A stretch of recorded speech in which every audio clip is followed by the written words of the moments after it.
इस तरह से हम लोग एंथैल्पी निकाल सकते हैं गैस मिक्सचर का average specific enthalpy. Average the required expression for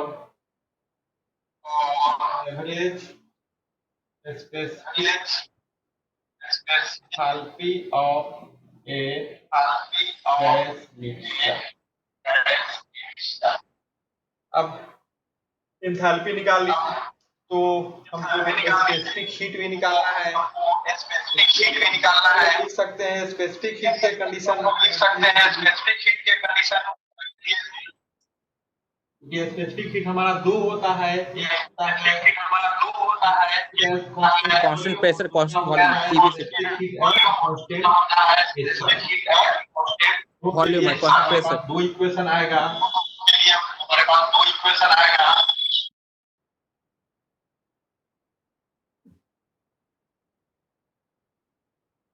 पता ना हो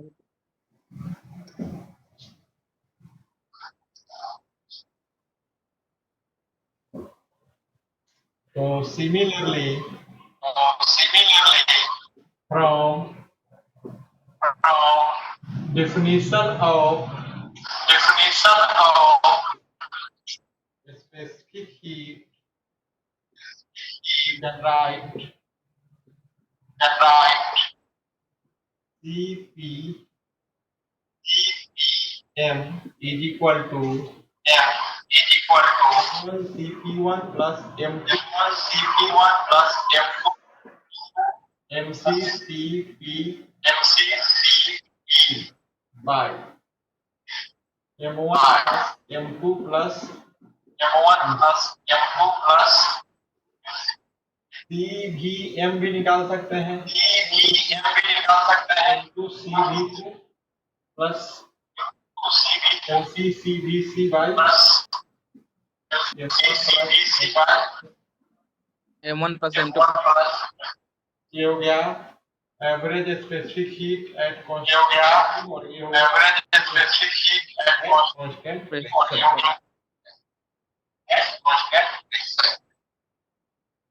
नेक्स्ट हमारा है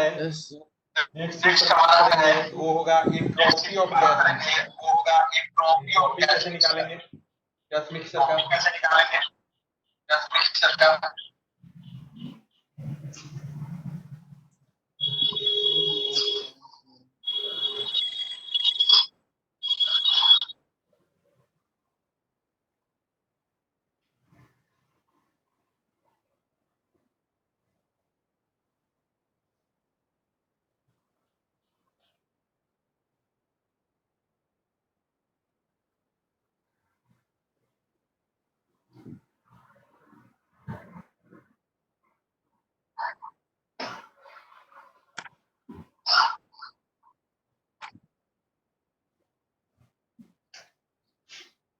एंट्रोपी ऑफ गैस। इससे हम लोग उसी कंसेप्ट को सोचेंगे थ्योरम का कंसेप्ट जो कि कहता है कि टोटल वो इक्वल हो जाएगा इसके तो पार्शियल जो एंट्रोपी तो इस्तेमाल करते हुए हम गैस मिक्सचर का तो एंट्रोपी कैसे निकाल सकते हैं? इनिशियल स्टेट में क्या एंट्रोपी है और फाइनल स्टेट में क्या एंट्रोपी है। ये हम लोग को कंसीडर करना है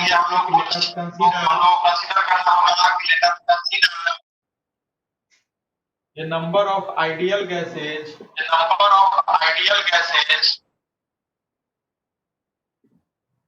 having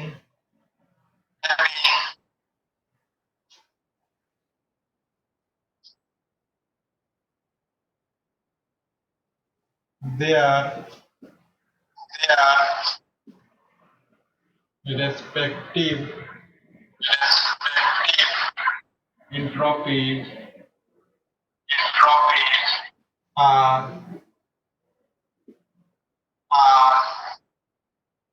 separated by Separated by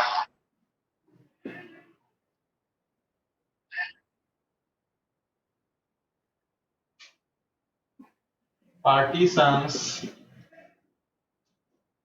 and at same temperature and pressure. Same temperature and pressure. तो इस केस में इसको आप लोग मान लेते हैं एट इनिशियल कंडीशन। तो इनिशियल कंडीशन में एंट्रोपी क्या होगा? Therefore entropy of gas mixture at initial condition, ये क्या होगा? एस आई से अगर डिनोट कर दें तो एस आई बराबर हो जाएगा, अगर N1 मोल है S1 का तो N1 S1 plus N2 S2 plus NC SC। इसको हम लोग ऐसे भी लिख सकते हैं sigma NK SK SI equal, इसको दे देते हैं इक्वेशन नंबर 1।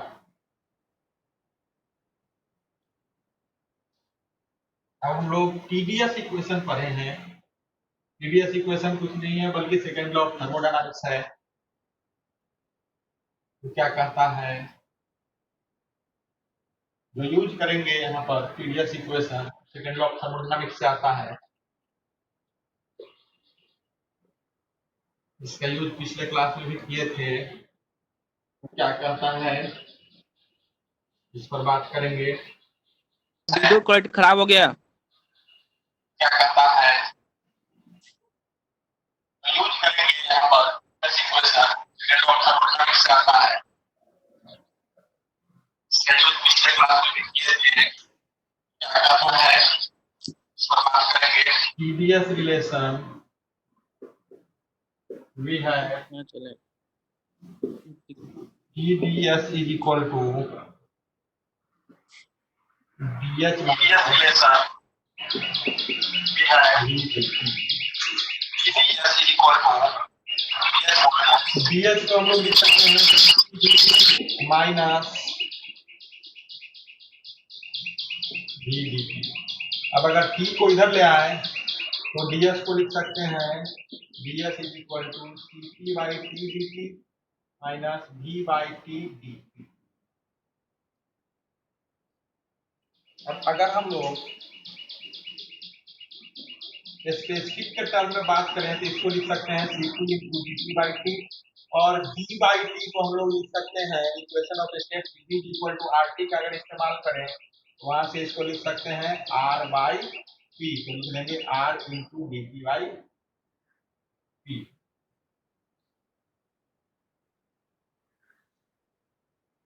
अब अगर हम लोग एक मोल गैस का एंट्रोपी निकालने का कोशिश करें तो क्या कैसे निकालेंगे? द एंट्रोपी ऑफ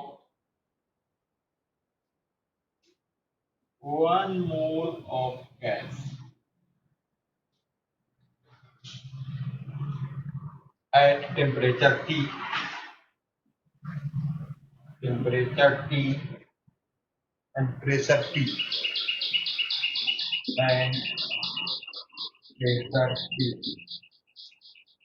इंटीग्रेट कर देंगे, यहाँ पर क्योंकि 1 मोल निकालना है इसलिए इसको ऐसे डिनोट कर दिए, is equal to integral CPK DT by T minus R log में हो जाएगा कन्वर्ट प्लस SK। यहाँ SK क्या है? इसको एक कांस्टेंट है, कांस्टेंट ऑफ इंटीग्रेशन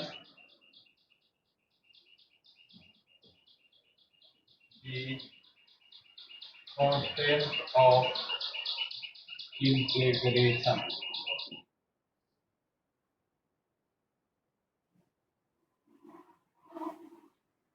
अब इस वैल्यू को उठा के हम लोग इक्वेशन 1 में ले चलते हैं, तो देखते हैं क्या होगा।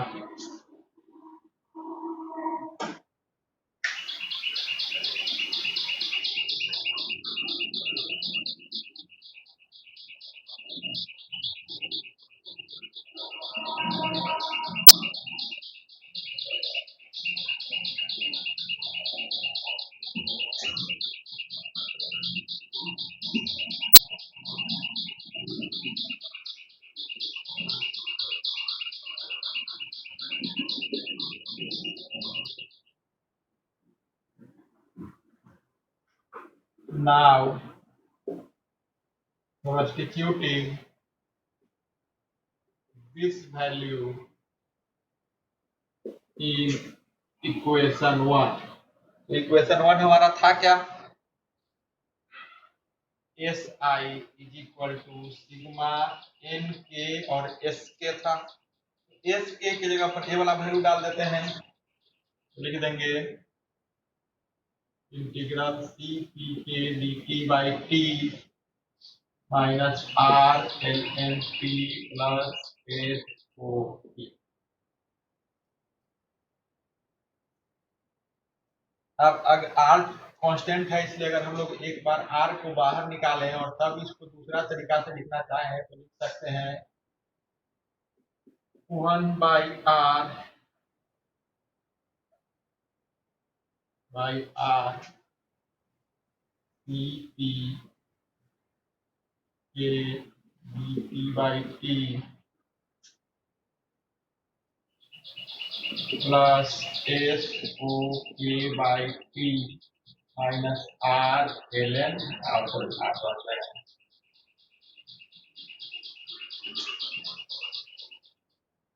तो बाहर निकालेंगे।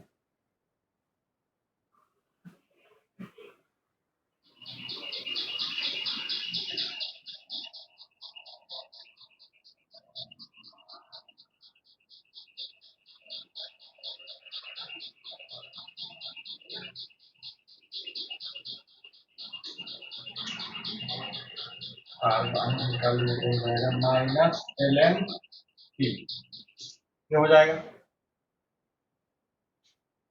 अब अगर हम लोग इस टर्म को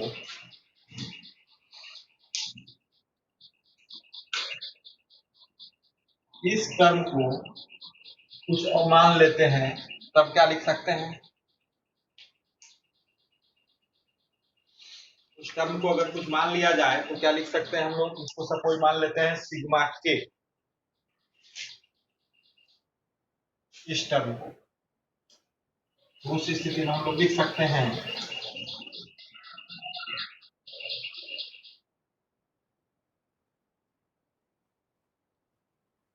S I is equal to R sigma N K, इसके जगह पर लिख देंगे sigma K minus L N P.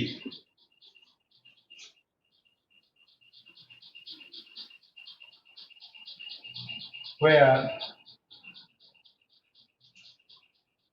sigma k is equal to 1 by r integral cp dt by t plus sok by r। इसको दे देते हैं equation number 2। अब अगर ये मान लें कि हमारा जो अभी तक तो गैसियस मिक्सचर जो है, मिक्सचर एक दूसरे के साथ मिक्स हुआ नहीं है, पार्टीशन के अंदर है। अब अगर मान लेते हैं कि पार्टीशन को रिमूव कर दें, तो रिमूव करेंगे तो क्या होगा? गैस जो है एक दूसरे के साथ डिफ्यूज हो जाएगा, मिक्स हो जाएगा। तो मिक्स हो जाएगा तो उस केस में हम लोग क्या लिख सकते हैं? जब सम होगा इंट्रोपी का, इंट्रोपी जो होगा फाइनल वो हो जाएगा sum of all initial entropy. फिर से तो लिखेंगे क्या?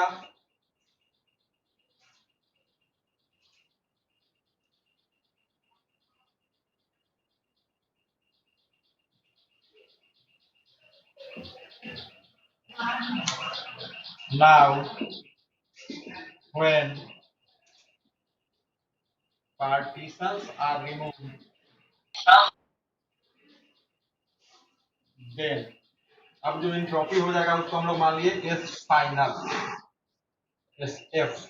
तो इसको लिखेंगे क्या, इसी का इस्तेमाल करते हुए अगर लिखना चाहे तो हम लोग लिख सकते हैं आर सिग्मा एन के, यहाँ क्या हो जाएगा sigma K minus L N P और के, जिस फाइनल कंडीशन में बात कर रहे हैं तो टोटल ऐड हो जाएगा। खराब हो रहा है, अब इस नहीं दिख रहा है कुछ भी। मोल फ्रैक्शन के टर्म लिख सकते हैं we know that Pk is equal to x, इस वैल्यू को अगर हम लोग यहाँ सब्स्टिट्यूट करते हैं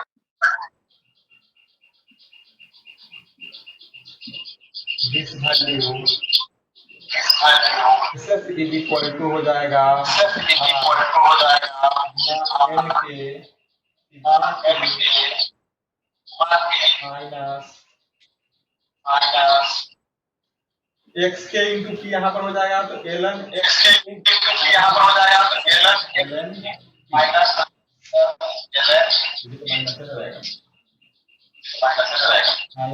ln इक्वेशन नंबर 3 नाम दे देते हैं। हम निकालना क्या था, एंट्रोपी निकालना था,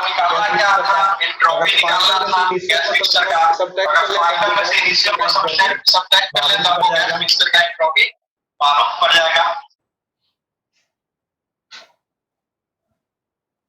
सर रुक जाइए क्या,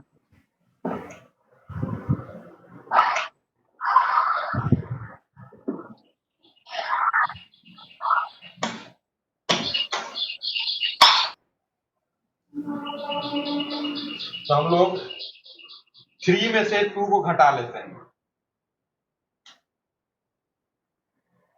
subtracting 2 from 3 we have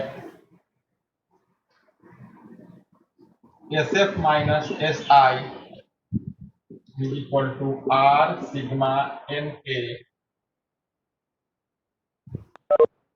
sigma K minus XK minus LNP और माइनस में हो जाएगा R sigma NK sigma K minus LNP।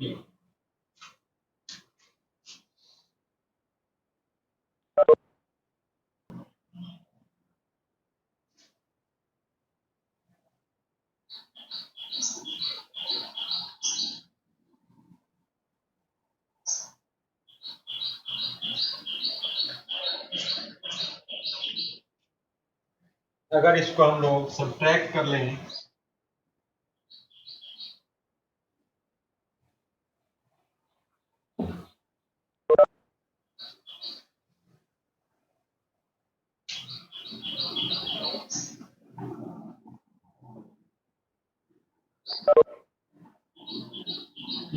Subtract कर ले तो हम लोग लिख सकते हैं SF minus SI is equal to minus R बच जाएगा सिर्फ यही term minus R sigma NK ln P ln XK इतना बचेगा और तो कुछ बचेगा नहीं। तो इसको अगर हम लोग चाहें तो लिख सकते हैं R N1 ln x1 plus N2 ln x2 plus इस तरह से। अब x1 को हम लोग लिख सकते हैं P1 बाई P भी minus R N1 ln P1 by P plus N2 ln P2 by P plus NC ln PC by P।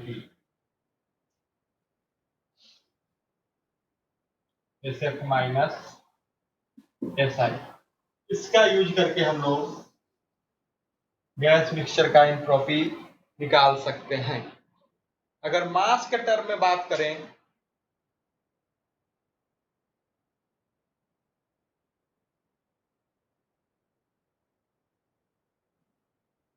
अगर मास के टर्म में बात करें तो मास के टर्म में हम लोग इसी को लिख सकते हैं similarly on mass basis we can write SF minus SI is equal to minus sigma MK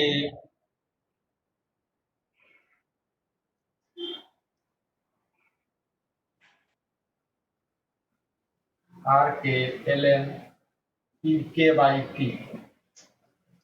उस केस में क्या है M के N यहाँ पर आ जाएगा N के जगह पर R MR, तो इसको हम लोग लिख सकते हैं दूसरा भी टर्म में अगर हम लोग एक्सपेंड करके लिखें तो लिख सकते हैं M1 R1 ln T1 by T plus M2 R2 ln by T plus MC RC ln PT by T।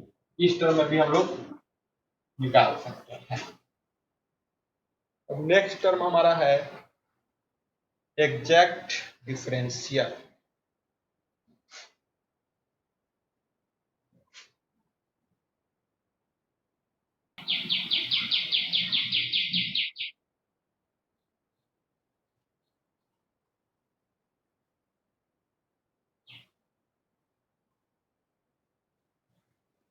Next term हमारा है एग्जैक्ट डिफरेंशियल, उस पर बात करते हैं।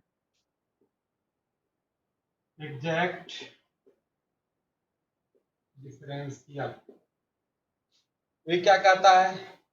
ये जो है एक मैथमेटिकल थ्योरम पर बेस्ड है जो कि कहता है कि अगर कोई रिलेशन एग्जिस्ट करे एक्स वाई और जेड के बीच में तो जेड को हम लोग एक्स और वाई के टर्म में रिप्रेजेंट कर सकते हैं। उसी पर बेस्ड है हमारा ये exact differential.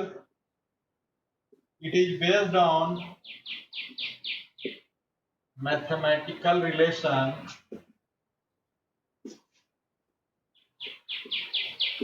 which states that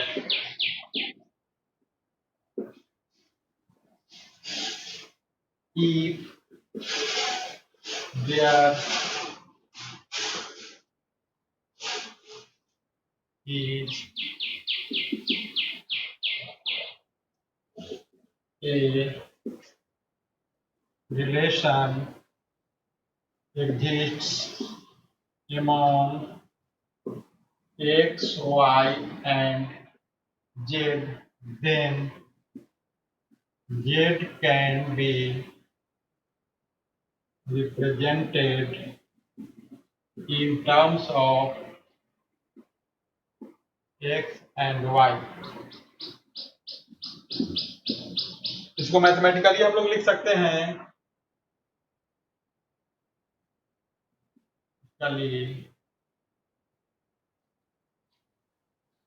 dz is equal to हम लोग लिख सकते हैं डाउ Z by dow X Y constant रखें तो dx एंड दूसरा भी चीज लिख सकते हैं dz is equal to dow Z by dow Y X constant रखते हुए dy। अगर x और y के टर्म में हम लोग z को डिनोट करें तो हम लोग लिख सकते हैं इसको ऐसे dz is equal to z is equal to अगर x प्लस वाई हो कि z is equal to x plus Y, then हम लोग dz को लिख सकते हैं dz is equal to dow Z by dow X Y constant dx plus dow Z by dow Y X constant dy। अब इसको अगर हम लोग m मान लें और इसको n मान लें तो इसको लिख सकते हैं m dx plus n dy, where m बराबर dow Z by dow X Y and n बराबर dow Z by dow Y at X constant. अब हम लोग इसी m और n को पर बात करेंगे, क्योंकि z, m, n तीनों हमारा आप एक टर्म में कह सकते हैं कि फंक्शन है किसका, तो x और y का।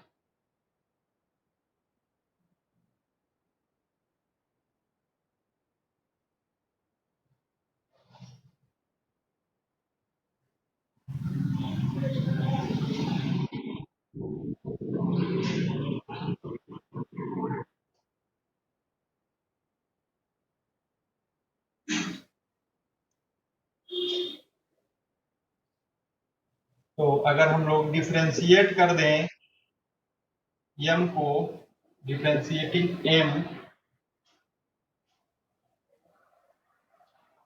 m को डिफरेंशिएट कर दें y के रेस्पेक्ट में, विथ रेस्पेक्ट टू y,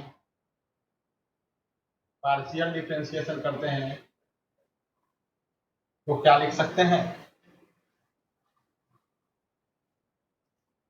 डॉ m बाई डॉ y, एक इस तरह से कि x को कांस्टेंट रखते हुए, कीपिंग x कांस्टेंट, तो लिख सकते हैं डॉ z बाई डॉ x डॉ y, इक्वेशन 1। फिर से n को डिफरेंशिएट करते हैं पार्शियली,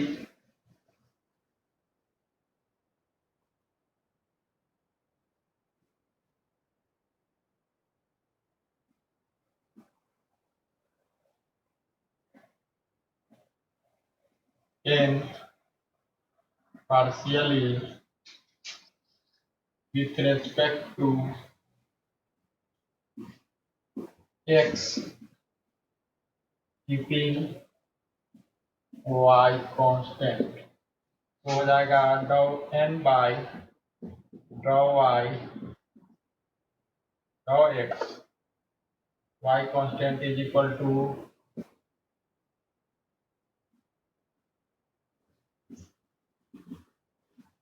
अब इक्वेशन 1 2 जो है इसके राइट साइड में सेम चीज आ रहा है, तो अगर इक्वेट कर दें तो हम लोग लिख सकते हैं from 1 and 2 daw m by daw y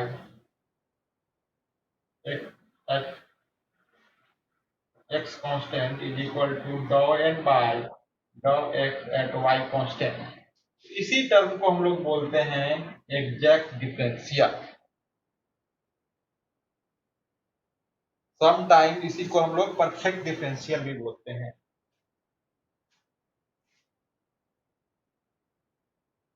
इसी को हम लोग एग्जैक्ट डिफरेंशियल या परफेक्ट डिफरेंशियल के नाम से जानते हैं।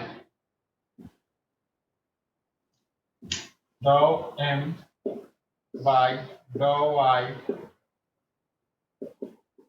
डॉ n बाई डॉ x, इसी को कहते हैं एग्जैक्ट या perfect differential. This is called exact और परफेक्ट डिफरेंशियल।